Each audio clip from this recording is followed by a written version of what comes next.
What's good, McNeil? This is Unit 5. Right here, getting a little roadmap, nothing too crazy. Okay. It's my sister again. We go run this. Alright. So, we just got a Unit 4,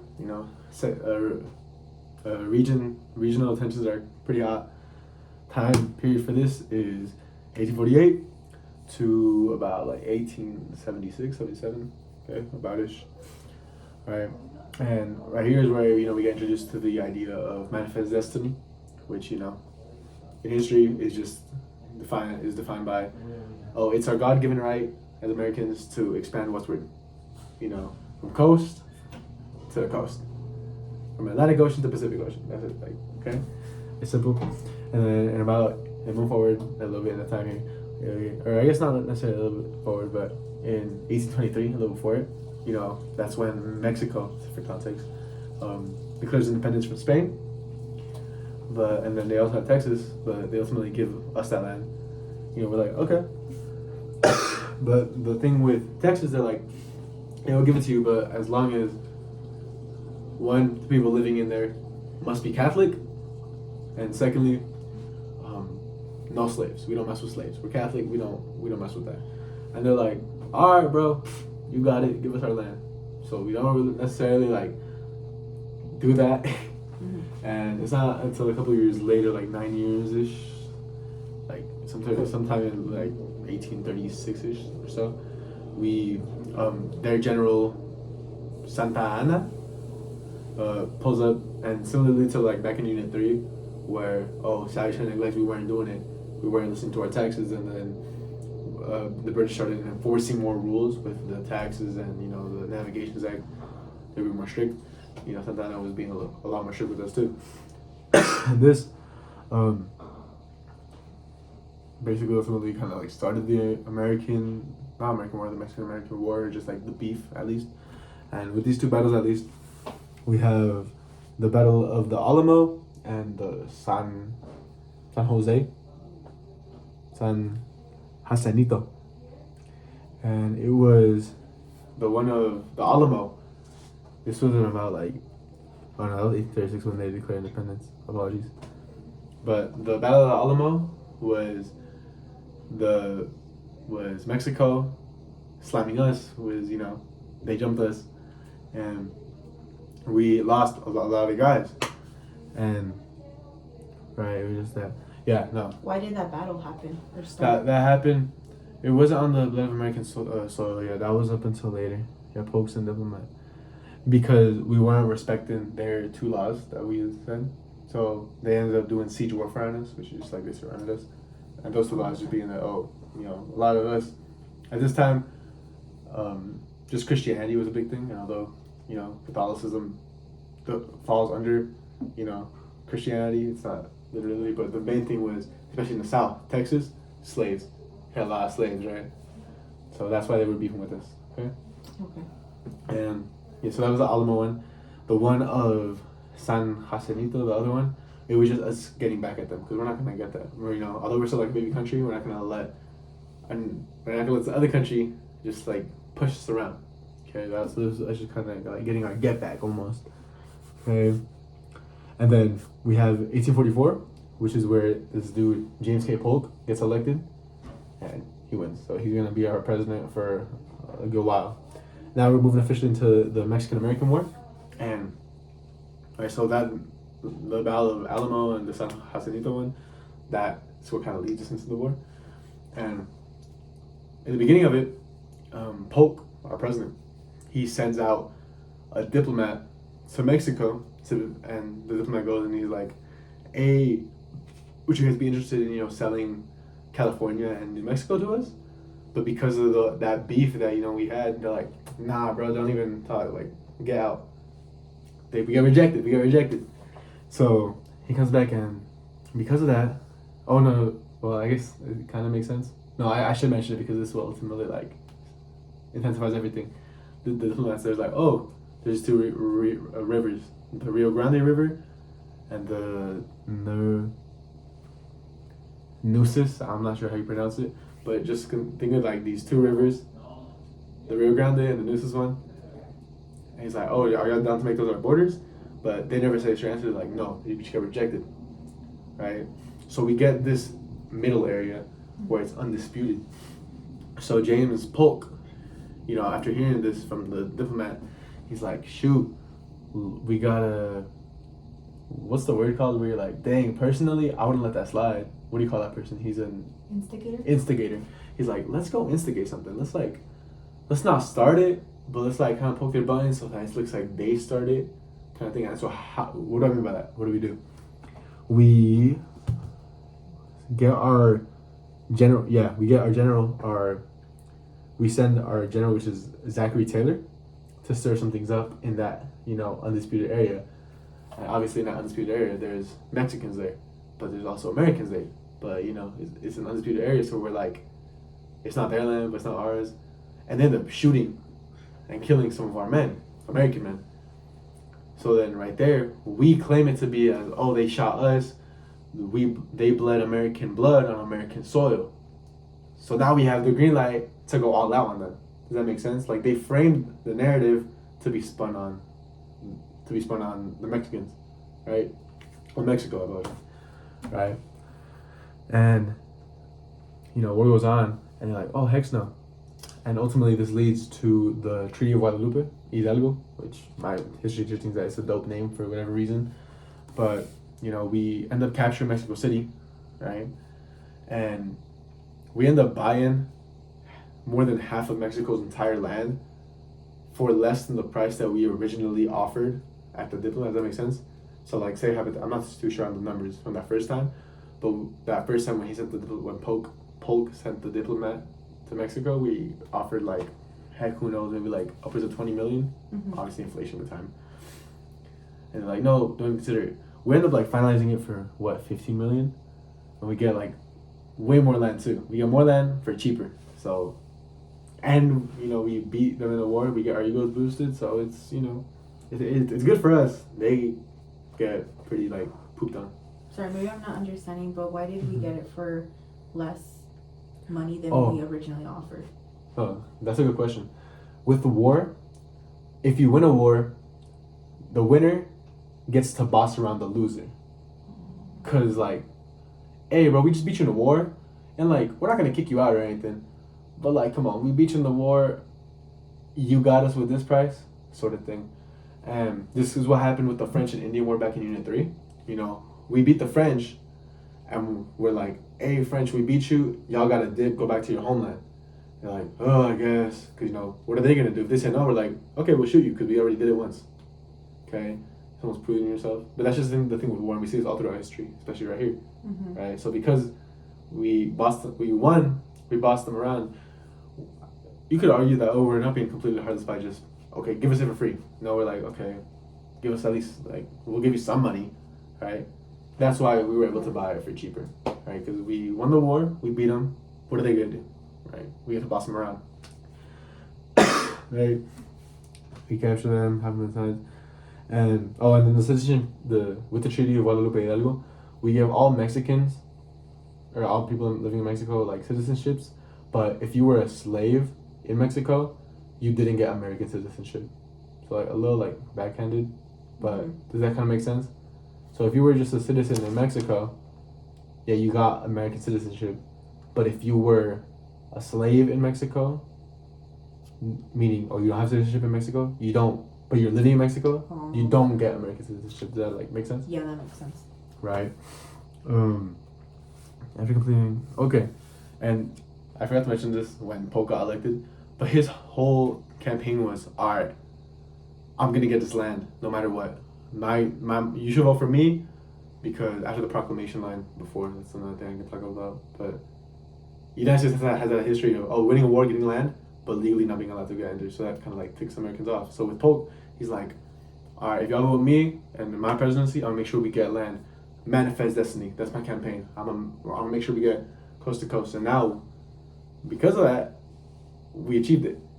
So Polk, I guess similarly to like Washington, you could say, but Polk, after achieving his goal, he's like, you know what? I did what I came here for. I'm gonna resign. And he resigns in about, I don't even know. I'd say like if he got elected in 1844, plus add like about 8 years to that, like about like 1852. I could be wrong, but essentially he just steps down after he gets his goals. Okay. Right. Then right here I have written down about the Free Soul Party. So you remember the arrogant feelings, right? We only have one political party. Mm-hmm. This ultimately ends. It ended earlier, but right here we have another political party, which is the Free Soul Party.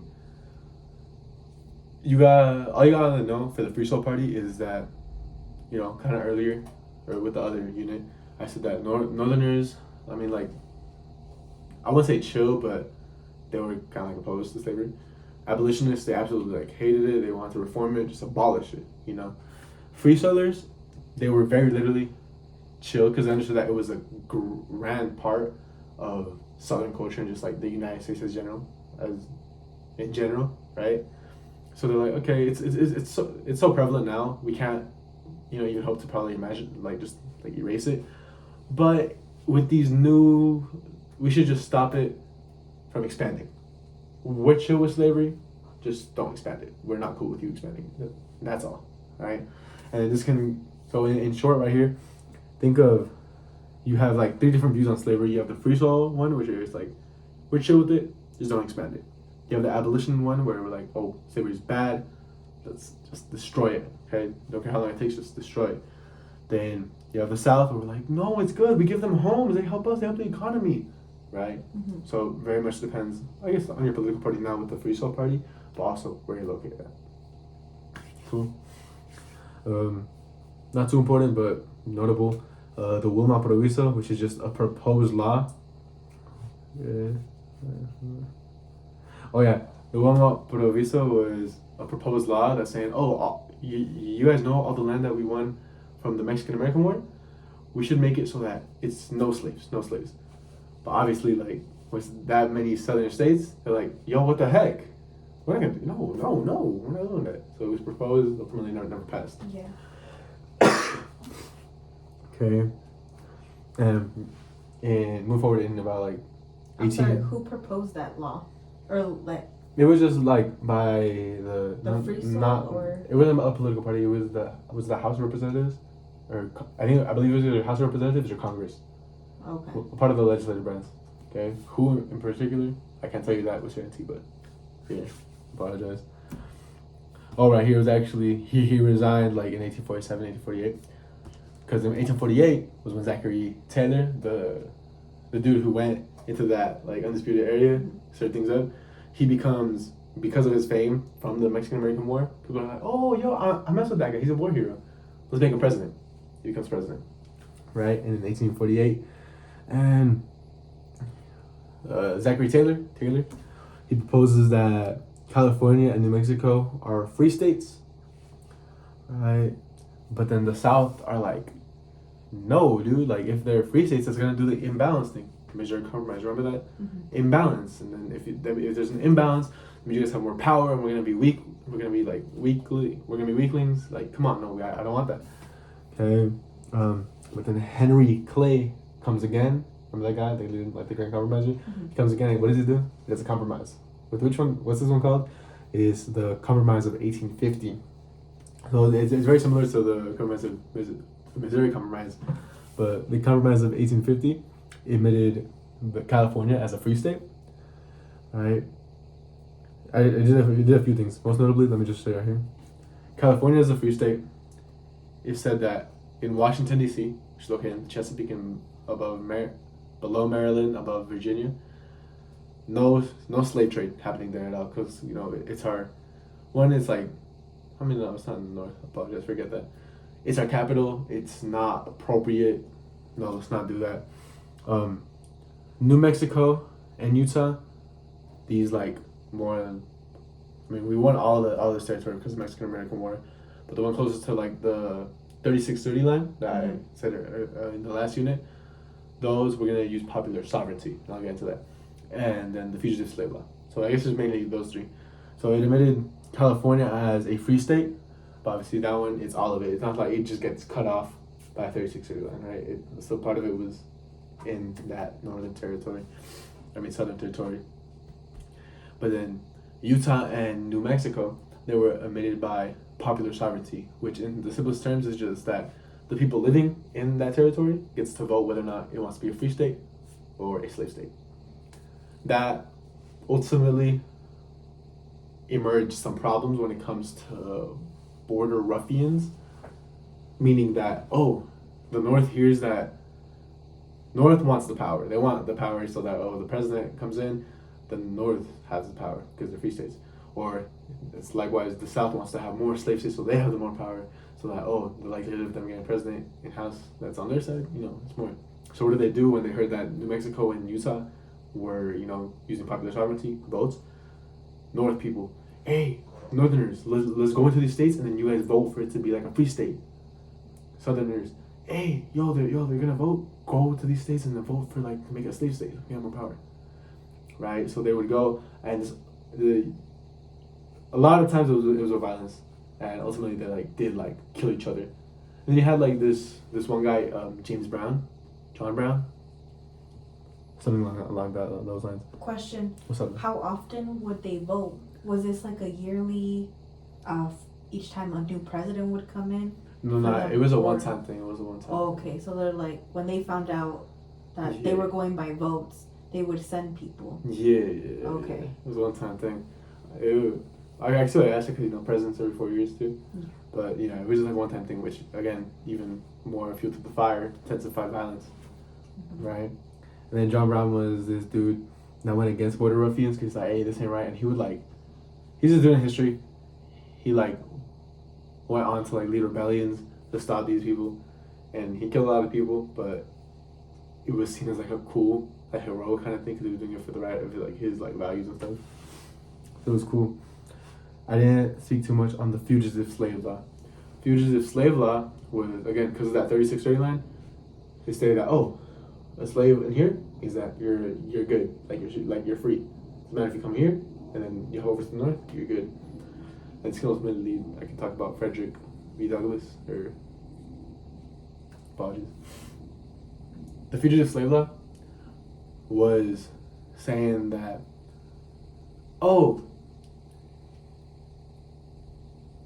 everybody, if an escaped slave from the South comes to the North, it's your job to round them up and send them back.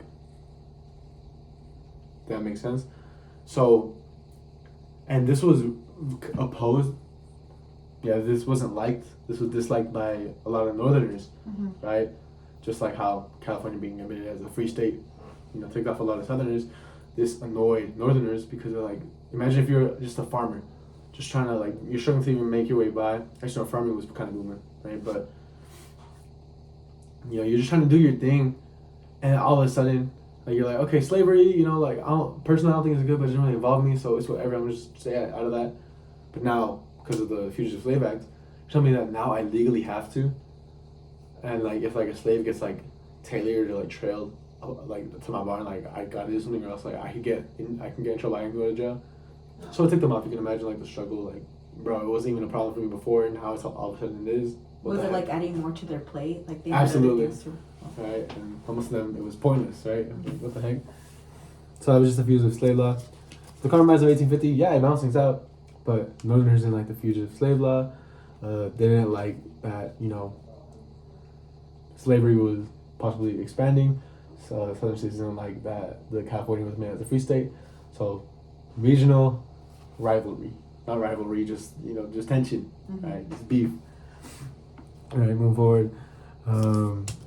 Kansas gets added as a state too, but this one they just do popular sovereignty again, which we can see with the border ruffians, the whole beef there. All right, border ruffians, John Brown. Then in about 1854, we get the Free Soil Party and the anti-slave Whigs, which are just people that just oppose slavery and then solution, right? But the Whig Party, they're getting kind of weak because they don't have a stable stance on slavery. So they end up joining with the Free Soil Party to become what we now know as the Republican Party. Yeah, they had, I think it's a fancy name, National Republican Party, buddy. National Republican Party. But they just joined together, and you have the Republican Party. The Anti-Federalists and the Republican Party. Yeah. Sorry, I just got out of myself. right? And now we get more leading into like it's about to be like Civil War time, and there's no mention like with the Dred Scott versus Stanford case, and that has to do with the fugitive slave law. It was this escaped slave. No, not this escaped slave. This slave who was in the South. His owner took him to Illinois. As a free state, and he's like, "Oh shoot, I'm free now." So he like sued his owner, and he's like, and he argued that, "Hey, I'm in a free state. It's above that 3630 line. Am I free?" Ultimately, he lost the case because Congress, up until now, this is like the first like time in history where like an African, came and like not complained but made a case. So they argue that ultimately, no, you are his property. He can take his property wherever he wants, right? Because slavery was seen as property, right? Chattel. Additionally, you are property. You shouldn't even be able to file the court case. So he ended up losing it, but that can even just go to intensify, at least like from a African or like from a slave standpoint, how that fugitive slave law was impacting them. Mm-hmm. Some food for thought. Okay, moving forward, we get Buchanan. In 1856, there's Zachary Taylor, no longer president, but Frederick, I just said his name. Buchanan becomes president, but he's not liked because he's just like AFK. He doesn't do anything to prevent the Civil War from happening because although it hasn't officially started yet, no one has seceded. South is doing some shady things, and he just doesn't do anything. And so he's like, doesn't really contribute so much about the Civil War, but it's important. Why? Because he doesn't do anything. Kind of interesting there to think about, right? Now we get into Lincoln's uprising. Abraham Lincoln, he becomes president in 1861. He gets elected in 1860, doesn't become president until 1861. All right, but a little before that, he gains popularity. Again, although the market revolution was happening, he had telegrams and like the radio. If he wanted to get popularity, he would have to go out and meet people and talk to people. So he would he would speak at debates like locally, and because of the radio and because of the telegram that he would be able to send things, people like more locally or at least from that region were able to get the word out like, oh shoot, the Lincoln guy, he's actually pretty dope. And he was actually very charismatic too. Like he's kinda like George Washington, just like national leader. He's dope, he's cool. Right, so that's how he gained popularity. He ultimately gets elected. He gets an office during 1861. I said 1860 and 1861 because you know how now, if elections happen in like November near the end of the year, mm-hmm. They don't get in office until January 1st, right? Back in the day, that time frame was a lot bigger, closer to like a couple months. And although the votes are in, even if it's 100%, like George Washington, he's the only president to ever have like 100% of the votes. He gets elected. He's not president until that set time, and they can't legally do anything until that set time has, passed. And it's important because he becomes president, right? And he becomes president, but this is what causes the Civil War, because if you look at the demographic and the split, not a single southern state, because Abraham Lincoln, he was an abolitionist. He didn't like slavery. He wanted to abolish it. So obviously, this guy wants to take away the thing that's like the biggest thing about us. Come on, we're not voting. Not a single southern state voted for him, but all the North did, and that just proved to the South, dang, literally none of us down here voted for him. They overpowered us. We're useless. Doesn't matter what we say. This is gonna be like a dictatorship. Like they're gonna like boss us around. We can't do this. Does that make sense? Mm-hmm. So despite their best efforts, they didn't feel as though they were being appropriately represented, like with their votes. So they seceded. It started with like South Carolina, but this was started. They started seceding from the nation slowly but surely, right? This was started a civil war because they just felt unrepresented, and they weren't, right? Not a single southern state voted for him. And this now moving forward with Fort Sumter, this is like a battle. This is where this like little island Southerners, or I guess there's a name for it. It's not coming to mind at the moment, but those southern states they killed and they were like fighting these dudes in that fort, and the people and the Northerners in the fort were requesting backup from the president Lincoln, like, "Yo, help us out, we're gonna die." But this is during that time where Abraham Lincoln can't do anything. Like, he's president, but he can't do anything. So we lose that. We get slammed out for the first year of the war. That's what happens at Fort. No, it's not the first year, but yeah, it's still not war. But we can't do anything, right? So we're like, oh shoot, this might like be a little more serious than we thought. But before that, even the North thought, well, we have the factory, we have the guns and stuff. The South, what do they have? South, they have like what? Vegetables, cotton. They don't have like the guns, they don't have the machinery, they don't have the factories, they don't have the weaponry, right? This could be like an easy war. Mm-hmm. Okay, right there, we lost, but they're like, oh shoot, that kind of hurt, but we'll shake it off. More states seceded, right? And the South, the South strategy to win the war, because they knew that they had the weaponry, was to ask for foreign help, right? Which again is kind of breaking the moral code of George Washington's farewell address of don't get affiliated with European affairs. Even Monroe Doctrine is your side of the world, but we're not gonna ask for your help, right? Ultimately, that doesn't work though. But right, moving along, we get right here. Abraham Lincoln's like, oh shoot, how are we gonna do this? Hey, let's ask this Virginian general Robert Lee. Hey bro, can you be our general so you can like help us win the war? But he's in Virginia. Virginia secedes. So Robert Lee is like, I mean, who knows if he wanted to, but essentially, I like to think of it, he was gonna, but nah, I'm with the South now because my state seceded. I can help y'all, and he actually becomes like the opposing, like military general, right? So Lincoln's like, oh shit, we can't do you. So we asked this other dude, George Moody McClellan, and he becomes our general. So McClellan and that, but he also goes by another name, but it'll come for now. Okay. The person that the North states used, was he someone from the North or from the Southern states? From the North, the people that Okay, so they went with someone from the North, pretty much. Okay. Yeah, right. Because it kind of be like weird for a Southern state, to be fighting against themselves, right? So that's what happened. Right. And he was also a general in the northern states? Yeah. Okay. Yeah, right. But then he ultimately kind of causes a problem because he's being too passive, but we'll see that right now.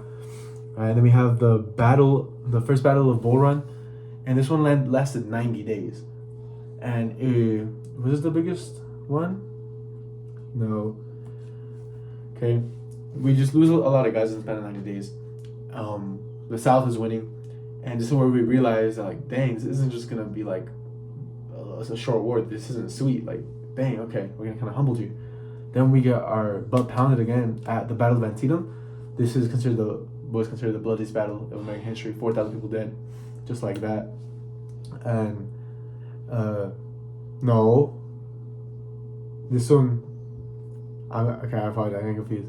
Right, it was considered the bloodiest battle of history, right? Because it was. I apologize. It just in my head, I thought that the South won, but no, we won, and it was a good victory for us, right? We got a good victory. The South was pretty hurt, but again, it took a while, right? And mind you, war doesn't just happen in the span of like a couple of days or a couple of weeks, even if it's quick. So as this entire thing is going on, the public is getting like, yo, Lincoln, I'm not sure about this. I mean, like, we voted you because we trusted you, but now you're kind of selling us. That's important, okay? Hold on to that. Okay? We win it, and this is where he drops the Emancipation Proclamation. Emancipation, the freeing of, proclamation, like saying. So he's saying that the freeing of slaves, Emancipation Proclamation. Okay? Okay. And that one was just the first unified victory of the North. Move forward, though, and then you get the Battle of Gettysburg. Now this one becomes the new bloodiest battle of American history, where 50,000 people died. Right? And Gettysburg, Meade, that's the name. Meade is our general. Mm-hmm. Okay, Meade. And that one's dope. Well, it's not dope because we lose a lot of people, but Meade was passive because we had Lee. Remember the guy that we wanted as ours, but he's associated with the South. He's their general. We had him, but Meade, our general, let him run away. So the war could have been over, if we just would have just captured Lee, but Meade, because of his passiveness, let him go away, let him run away. So that prolonged the war. Cool. So then Abraham Lincoln's like pressed. He's like, oh my gosh, bro, these people that keep on like asking to help me out, like they're not helping me. They're being too passive, bro. We gotta be aggressive. I'm sorry. So he ends up promoting, who was it? This other guy, this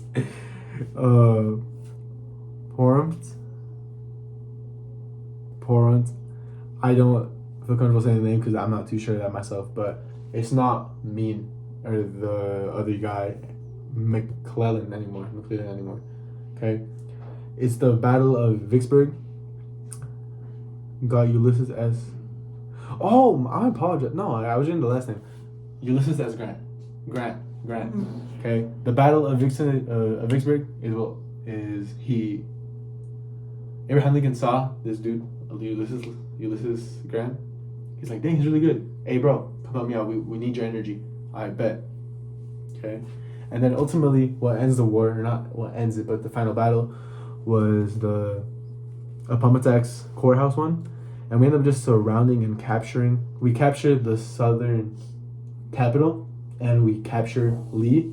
Ulysses S. Grant captures him, and this effectively ends the war, right? And we end it. And where's the Gettysburg Address? Yeah. Before that happened, was the Gettysburg Address. I'm sure you've heard of that. There's something, Battle of Gettysburg. It's the Gettysburg Address, and the Battle of Gettysburg is what made the war about slaves. And the Gettysburg Address was essentially these people of speeches, bringing it back to Lincoln's old days where he would like debate. This dude like talked, not Abraham Lincoln, the guy before him, talked for like 6 hours straight. Everyone's like falling asleep, they don't know. And essentially the whole thing was saying like, hey, Lincoln, you're doing a bad job. We've lost so many dudes and we haven't even won yet. We should just stop, we should give up. Let's not. The Gettysburg Address was his speech that he gave, maybe like 6 minutes max, and it moved everybody. And essentially the whole thing was saying, we've come too far, and we've lost too many lives, too many American lives, to just back out now. We're gonna finish this, we're gonna win it, and we're gonna make sure that their lives were not laid out in vain. But he just did it in 6 minutes, and I like to think that he clocked him, but right, it was very persuasive. And then we got the one where we surrounded and we captured everything. That was the Appomattox courthouse battle one. We captured their capital. This is the South's capital. We captured Lee, that effectively wins the war. So we're all good, but now we're in the Reconstruction era. How can we get these guys back in our nation with, and like trusting them? Because these guys seceded. It's like get it back with an X, right? You guys are just like iffy, like what the heck. So Lincoln has his 10% plan, and he's like, okay, I get this. The North, we're not fully trustworthy of these guys. And prior to this, we did the 13th Amendment, which is just the freeing, it was the Emancipation Proclamation. The 13th Amendment, freeing all slaves. And the 10% rule was, all the southern states that are coming back, each of your states, we need at least 10% of your entire population to pledge loyalty to that 13th Amendment and for you guys to abide it. Just 10%. Minimum for us to accept you back into our union. And that worked. It ultimately helped them. Okay? And then this ultimately leads to the creation of the 14th and the 15th Amendment. These are the most important, the 13th, 14th, and 15th. 14th was just if you're born in America, you get American citizenship. The 15th one was just, all dudes, doesn't matter if you're, rich or not, or if you're not black, but, African or not, right? Yeah, colored, because even, if you weren't African, you can still be colored. Yeah. It's okay, right? You're universal male suffrage, and we have this thing at school. I don't want to get into a rant, but the South, although they pledged loyalty, they didn't like these amendments, and they would find sneaky ways to kind of like go around them. So it's the 13th Amendment of like the Emancipation Proclamation. They wouldn't have slaves, they would have sharecroppers. They would do the same thing that slaves did, but they would pay them practically nothing. But they would pay them. So they weren't technically slaves, but they were really slaves. The 14th Amendment. The citizenships, they would, they would be treated equal. How did they go around that? Segregation. The white school had a better teachers. Teachers would get paid higher wages, had nicer drinking fountains. Blacks, yeah, you guys also have school, but the drinking water was horrible. Teachers, it was, same but not equal. And then the 15th one, universal male suffrage, everyone could vote. With colored people, they would have like crazy difficult voting tests, like just like overall IQ tests, that even in today's terms would be difficult. So like, if you passed it, that was a difficult test. Okay, I guess you could vote. Then you also had members like the KKK threatening, right? So they would find their sneaky ways to get around it.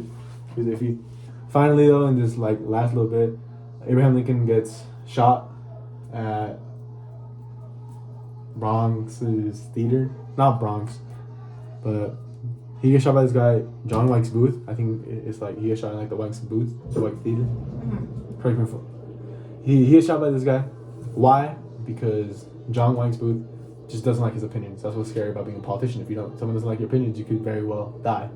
And that's what happened to Abraham Lincoln. And then we can later see that again with Kennedy. But that's cool. Andrew Johnson ends up replacing him, but Andrew Johnson, which is the vice president at the time. And it sucks because I'm getting ahead of myself, I'm speaking too fast. Lincoln, he gets shot in the beginning of his second term of the presidency, which when Andrew Johnson comes in to replace him, he has over 3 years left in that. And Andrew Johnson, he is kind of on opposing ideologies of Abraham Lincoln. Why? Because if we're gonna get a president that's, say in today's terms, a Democrat, we probably want a vice president that's like a Republican, so we can balance it out. That's why. So that's why I was opposing. But how was he opposing him? With the Freedmen's Bureau, it was a law or a proposed law that offered schooling, food, equality to African Americans. But what did Andrew Johnson do? He vetoed that. He did everything in his power to limit racial equality. So that's what I mean. He was a butt president. He was a bad president because unlike, Abraham Lincoln, who was really trying to advocate and just abolish, slavery. Andrew Johnson, Lincoln was making so much progress that he died. Then Andrew Johnson came in and he limited that as best as he could. Maybe go, but he would do everything in his power to stop that. And we can see that with the Freedmen's Bureau. Iffy, makes sense. Is that interesting? All right, and then in around 1867, so near the end of the unit here, we have the Reconstruction Acts of 1867. This was with the South. Yeah, really to pleasure our loyalty, we were aware that they were kind of doing these sneaky things that around to get away from the law, so to kind of reinforce that, to make sure no mudslinging or anything of that sort was occurring, we splitted the South into military zones, would send northern soldiers there to just babysit them, and this ultimately showed that we don't really trust you. This again kind of was causing some tension among the nation, but it's what happened. That's history. And then in 1868. Ulysses Grant, he's Prezi. He becomes president. But the only reason he won was because of black votes, was because of colored votes, right? Why? Because of the 13th Amendment. So Republicans, remind you, Republicans was a combination of the Free Soilers, who were chill with slavery, but let's just not expand it, and Whigs, who were anti-slavery. They combined, make the Republicans. Republicans were, because of Ulysses Grant, they were, or I guess more or less, the 13th Amendment giving, 15th Amendment, I apologize, 15th, giving universal male suffrage, everyone the right to vote. That's what ultimately won Ulysses S. Grant the position of president. If he wouldn't have gotten any black votes, he would have lost. So he won, and that's why the South kind of is iffy about that. that was the last thing about Unit 5. That was almost 10 minutes longer. It's cool. But that was the Civil War. That was the beginning of it when it comes to manifest destiny, when it comes to political rivalries, tension, parties. There wasn't much like when it comes to, technological advances, although they were still occurring in the background, the forefront of everything. This sets us up. It shows how we're growing as a country. It shows our development, and like Unit 4, we're identifying our own culture because our own wars are happening and we're dealing with our own things. And this was Unit 5 of APUSH, APUS history. The anything that I say or cover, anything you like more explanation on, that was pretty heavy. Everything's good. You sure? Alright. That was McEvil. Sorry about that, yep. Bye, appreciate you.